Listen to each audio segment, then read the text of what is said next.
नमस्कार, स्वागत है आप सभी का। मैं हूं राहुल सिंह शेखावत। चर्चा कर्नाटक विधानसभा के लिए हुए एग्जिट पोल की, जिसके मुताबिक कांग्रेस यानी विपक्षी पार्टी भारतीय राष्ट्रीय कांग्रेस सरकार बनाने की स्थिति में नजर आ रही है। तकरीबन 10 अलग अलग एजेंसीज के एग्जिट पोल है, जिसके मुताबिक 4 साफ तौर पर कांग्रेस की सरकार बता रहे हैं, एक सत्ताधारी बीजेपी की वापसी बता रहा है और बाकी जो 5 बचते हैं वो हंग असेंबली यानी खंडित जनादेश बना रहे हैं। लेकिन उसमें भी कांग्रेस को बढ़त या सबसे बड़ी पार्टी मोटे तौर पर दिखा रहे हैं।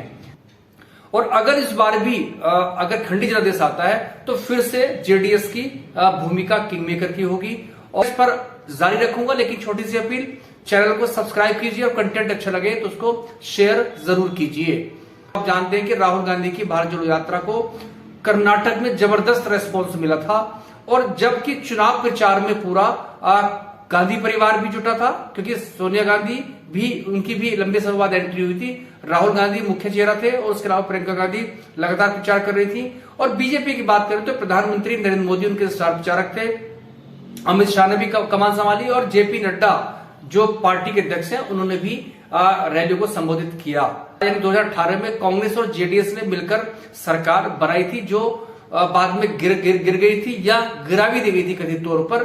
और उसके बाद 2 मुख्यमंत्री बदले गए थे। शुरुआती तौर पर येदियुरप्पा को बनाया गया था, लेकिन आप जानते हैं कि मोदी और शाह को येदियुरप्पा पसंद नहीं है।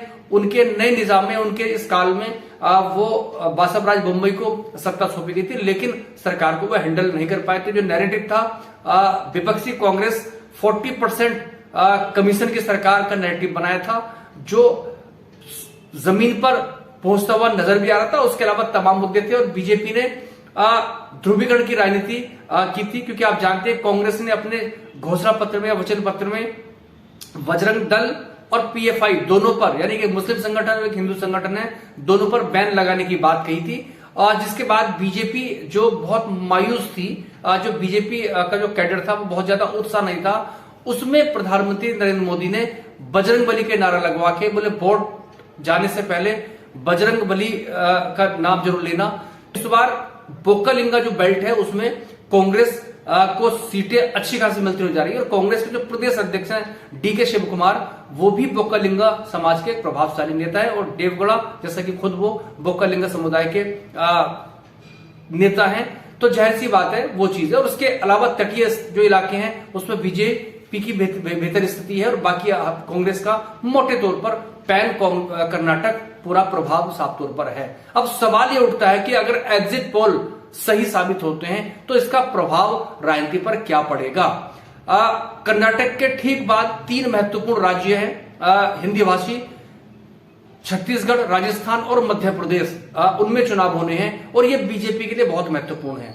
और अगर कर्नाटक में बीजेपी ने सरकार गंवाई तो उन पर मनोवैज्ञानिक प्रभाव पड़ना तय है। वजह ये कि इस चुनाव से पहले आप जानते हैं कि गुजरात में तो बीजेपी ने दमदार, क्योंकि प्रधानमंत्री का गृह राज्य है, वहां पर सरकार अपनी वापस की थी, दमदार तरीके से वापस की थी। लेकिन हिमाचल की सरकार गंवा दी थी, बावजूद इसके कि प्रधानमंत्री ने अपने सारे नातेदारी रिश्तेदारी वहां पर निभाई थी, जो हर चुनाव में वो करते हैं, लेकिन सरकार हिमाचल की नहीं बच पाई थी। और अगर कर्नाटक में भी बीजेपी की सरकार चली गई, लगातार 2 सरकार का जाना बीजेपी के लिए अगले 3 चुनावों में घाटे का सौदा साबित हो सकता है। वजह यह कि जो जिन 3 राज्यों में चुनाव होना है वहां भी बीजेपी की बहुत अच्छी स्थिति नहीं है। छत्तीसगढ़ में कांग्रेस बेहतर हालात में है, मध्य प्रदेश, राजस्थान 50-50 वाले राज्य हैं।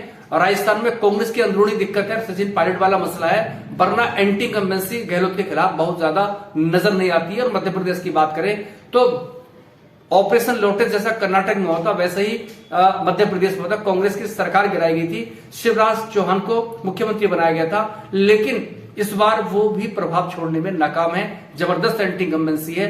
तो कहने का मतलब ये है कि तीनों राज्य बड़े महत्वपूर्ण होंगे, तो बीजेपी के लिए किसी भी तरह से सत्ता वापसी की जरूरत है। और साथ ही साथ दूसरा पहलू ये भी कि अगर कर्नाटक की जो एकमात्र सरकार बीजेपी की है, अगर वो चली गई तो उसका जो बाकी जो उसकी योजना साउथ में पैर पसारने की है वो उस पर प्रभाव पड़ेगा, ये कह सकते हैं उस पर ब्रेक लग जाएगा। वजह यह कि तमिलनाडु और केरला में बहुत स्पेस नहीं है, तेलंगाना में बीजेपी फराक में है, तो वहां भी उसकी बहुत अच्छी स्थिति नहीं है, क्योंकि कर्नाटक से लगते हुए सारे इलाके हैं। तो उस लिहाज से बीजेपी के लिए बड़ा एक डेलीगेट सिचुएशन है और एग्जिट पोल सही साबित हो गए तो जाहिर सी बात है बीजेपी के लिए एक मायूसी भरी स्थिति होगी। 2024 में सीधे तौर पर प्रधानमंत्री नरेंद्र मोदी के लिए एक चुनौतीपूर्ण स्थिति हो सकती है। 2024 में उनके लिए अगर ये राज्य हाथ से चले गए तो एक बहुत ही दुविधापूर्ण स्थिति होगी। लेकिन ये बात तय है कि बजरंग दल या बजरंग बली वाला फैक्टर था वो प्रधानमंत्री ने कार्ड अपने चिर प्रतिद्वंदी अंदाज में खेला था। अगर खंडित जनादेश आया तो माना जाएगा कि उसने काम किया है, बीजेपी को उसने फायदा दिया है। और अगर खंडित जनादेश है तो इसका मतलब ये होगा कि कर्नाटक की जनता ने बजरंग बली वाला जो नारा प्रधानमंत्री लगाया था उसको नकार दिया है।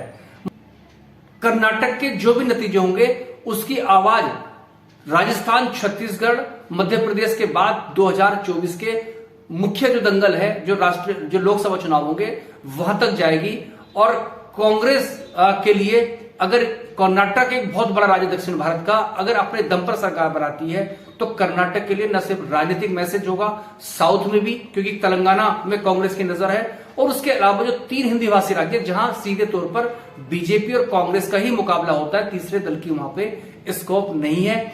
और कांग्रेस ने अगर अपनी स्पष्ट बहुमत की या साधारण बहुमत या फिर के अगर अच्छे बहुमत से सरकार बना ली तो कांग्रेस के लिए हालात आने वाले समय में मुफीद होंगे।